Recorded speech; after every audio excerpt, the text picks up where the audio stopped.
में सवार होकर के एक सिटी से दूसरी सिटी में जा रहे थे। हाईवे पर ड्राइव कर रहे थे। नदी पर जो पुल बना हुआ था, जैसे उसको पार किया तो एक लड़की दिखाई दी जो तरबूज बेच रही थी सड़क किनारे।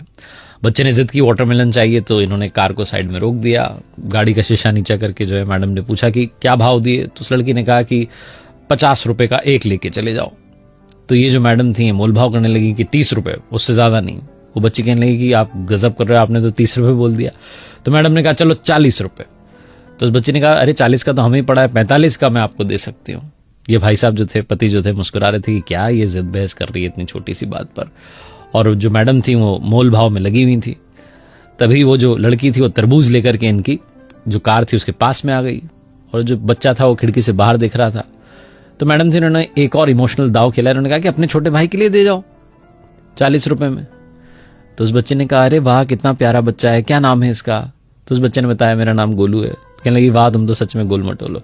और तब जो है उसने वो तरबूज उसके बच्चे के हाथ में रखना चाहा, तो वो जल्दबाजी में छोटा बच्चा कहां संभाल पाता, वो नीचे गिर गया। 5 किलो करीब का तो तरबूज रहा होगा, उसके 3-4 टुकड़े हो गए। बच्चा रोने लगा कि मेरा तरबूज गिर गया। तो बच्चे ने कहने लगे अरे मेरे भैया नाराज क्यों होता है, मैं दूसरा लेके आती हूँ। फटाफट से दूसरा लेकर के आ गई। अब ये मैडम ताव में इनको लगा कि 2-2 के पैसे लेगी। कहने लगी हम उस टूटे वाले के पैसे नहीं देंगे और इसके भी 40 रुपए ही देंगे, कितने का है ये। उस बच्ची ने कहा, जो लड़की बेच रही थी तरबूज की, मुझे तो आंटी जी कुछ चाहिए ही नहीं, मैं तो अपने छोटे भैया के लिए लेकर आई हूं, मेरी ओर से तोहफा है इसके लिए। तो कहने लगी नहीं तुम पैसे तो लो। जो पतिदेव थे भी मुस्कुरा कर कहने लगे कि अरे तुम 100 रुपए लो दोनों तरबूज के, टेंशन ना लो। उस बच्चे ने कहा नहीं मैं अब पैसे नहीं लूंगी, आपने कहा ना मेरा भैया है, भैया से पैसे थोड़ा ना लेते हैं। तो ये जो मैडम थे उन्होंने कहा कि अरे ये तो मैंने ऐसे ही कह दिया था, तुम पैसे ले लो। उस छोटी सी लड़की ने जीवन का सार कहा। उसने कहा कि मेरी माँ कहती है कि रिश्तों में नफा नुकसान नहीं देखा जाता, पहला वाला टूट गया कोई बात नहीं, दूसरा वाला इसके लिए मेरी ओर से गिफ्ट है, तोहफा है, आप लेके चले जाओ।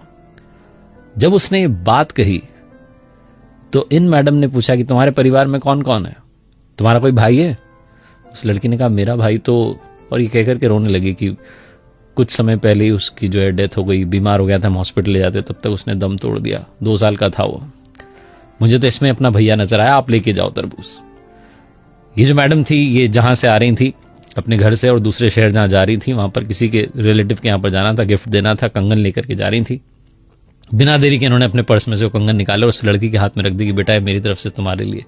वो लड़की कहने लगी कि अरे तरबूज के बदले ये। तो इन्होंने कहा हाँ बेटा, रिश्तों में नफा नुकसान नहीं देखते, तुमने इसको अपना भैया माना, मैं तुम्हारी माँ हुई, मेरी ओर से तुम्हारे लिए, अपना ख्याल रखना और सबका ख्याल रखना। ऐसा बोलकर के इन्होंने गाड़ी आगे बढ़ा ली। जो पतिदेव थे मुस्कुराते हुए जा रहे थे कि कैसी है मेरी पत्नी, भी थोड़ी देर पहले 10-20 रुपए के लिए मोलभाव कर रही थी और अब इतने महंगे कंगन ऐसे ही देकर